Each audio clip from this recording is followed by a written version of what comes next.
Sandoval e falou: ô Sandoval, que é o presidente do meu grupo, o Silvio precisa dar uma entrevista para o Jornal do Brasil. Eu dei para o Jornal do Brasil. Só. Não vou virar figurinha fácil. Não vou falar para jornalistas qual é a cor que você gosta, o que você acha da Maitê Proença, você tem medo da Globo, você quer contratar a Xuxa. Não. O jornalista que me entrevistar tem que ser sério, competente e tem que ter inteligência e sensibilidade para colocar no papel os meus bons e os meus maus pensamentos. Ele não tem que ser, como não vai ser no SBT, jornalista que quiser trabalhar comigo, não vai ser investigador, detetive. Quem tem que investigar é a polícia. Jornalista que trabalhar comigo aprendeu na faculdade a ser idealista, aprendeu na faculdade a escrever o que deseja, vai escrever, compra uma estação de televisão, compra um jornal. Na minha não. Na minha vai dar notícia só, e na minha estação de televisão, enquanto eu viver, vai procurar no ser humano as qualidades do ser humano. Porque o homem brasileiro, desde o faxineiro até o presidente da República, nenhum deles sai de casa dizendo: eu hoje vou errar, eu hoje vou errar. Não, não. Todos saem de casa com a intenção de acertar. Fazem 10 coisas, erram 3, e os jornais e a televisão só encontram os 3 defeitos, não encontram as 7 qualidades.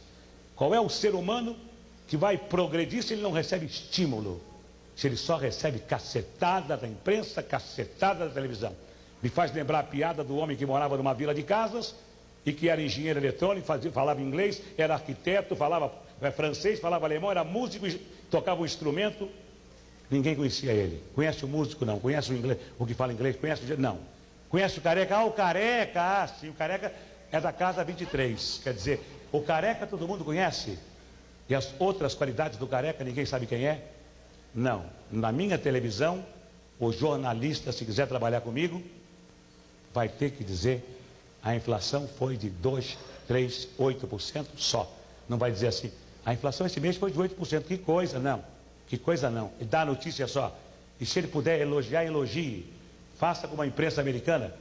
Porque na imprensa americana, eles colocam: Silvio Santos foi convidado a comparecer a uma delegacia de polícia para prestar informações. Silvio Santos será julgado na próxima semana. Silvio Santos foi condenado a 5 anos de prisão. Silvio Santos é ladrão. Aqui não. Na imprensa brasileira, me desculpem os jornalistas se eu estiver exagerando, mas uma parte da imprensa brasileira coloca: Silvio Santos é ladrão, para vender jornal. E o Silvio Santos que explique por que não é ladrão. Nos Estados Unidos, a Carol Burnett foi chamada de alcoólatra pela revista Enquirer. Ela nunca foi alcoólatra, provou e recebeu $3 milhões de indenização. Nos Estados Unidos, houve um caso de investigação, que foi o caso Watergate, até hoje discutido na imprensa norte-americana, porque jornalista não tem nada que ser investigador. Jornalista tem que dar a notícia só, mais nada. E tem que, se possível, elogiar o ser humano para que ele seja estimulado e para que, desde o faxineiro ao presidente da República, todos trabalhem pelo bem comum. Esta é a filosofia da minha empresa e dos jornalistas que trabalharão comigo. Se não quiserem, comprem um jornal, ganhem uma concessão de televisão. E o dia que o governo não quiser mais o Silvio Santos como concessionário, chega perto de mim e fala: não quero mais, eu entrego. Eu não nasci dono de televisão. Eu fui dono de televisão porque os donos de televisão fecharam as portas para mim. E eu então, quando se fecha uma porta, Deus abre uma janela. Fui obrigado a ser dono de televisão, a comprar 50% de ações. Eu não nasci dono de televisão, nasci animador de programas. Continuaria sendo animador de programas se os homens não fossem tão vaidosos, tão poderosos. Sou um homem vaidoso pela minha condição de animador, mas não quero ser um homem poderoso. Não precisa ser poderoso. Sou poderoso com a minha consciência. Foi. Ei, Daniel. Fala. Silvio, Por que você sempre foi vitorioso nessas tuas mumunhas? Bem, Hein? eu não sei o que é mumunhas, mas eu costumo... Mumunha é uma porção de coisa junta. Realmente eu costumo ter mais vitórias do que derrotas por uma razão. Quando o ser humano está com a razão, Deus é o seu advogado. Ninguém vence o ser humano quando ele tem razão. Quando o ser humano não está com a razão, Deus é o juiz e o demônio é o advogado de quem está sem razão. Quem tem razão, forte ou fraco, vence sempre. O bem sempre vence o mal. O mal vence por alguns minutos, por algum tempo, mas o bem sempre vence o mal. E não teríamos razão para viver. Mesmo que esta vida termine no pó, não teríamos nenhuma razão para viver se o mal vencesse o bem.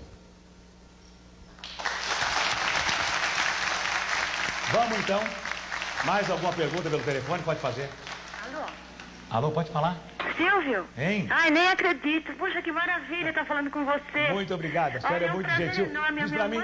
A minha mãe tem 67 anos, ela foi incondicional sua, viu? Como é que ela chama? É Dona Benedita, aqui de Pirituba. Um beijo pra ela. E como é que você chama? É Vera Lúcia. Vera, o que é que você quer saber? Olha, eu quero saber uma pergunta bem objetiva. Eu quero saber se você acredita na vida eterna. Olha, eu acho que sim. Eu sinto dentro de mim, errado ou acertadamente, que eu já tive outras vidas e que outras vidas terei. Acho que a teologia, o catolicismo, o judaísmo, o maometismo, as religiões, elas todas são convertidas para um Deus. Esse Deus pode ser até o que está dentro de cada um de nós. Mas eu sinto, não sei porquê, sinto que eu já tive outras vidas e que outras vidas terei. Só isso. Certo, muito obrigada. Um forte abraço para você, bastante saúde, viu? Obrigado, muito agradecido. Tá? Bem, senhores telespectadores, agora vamos ver o homem. Mais alguma? Nelson Rubem não perguntou nada. Nem quer saber a cor da minha cueca. Eu perguntei, eu queria saber como é que a gente ganha tanto dinheiro, Silvio Santos. Trabalhando. Trabalhando? Trabalhando e fazendo o seguinte, acreditando naquela frase que algum filósofo disse uma vez num livro, ganha dinheiro com 10% de inspiração e 90% de transpiração. Só.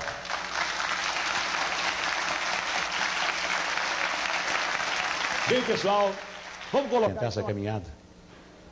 Tanta gente mandou para mim mel, remédios homeopatas.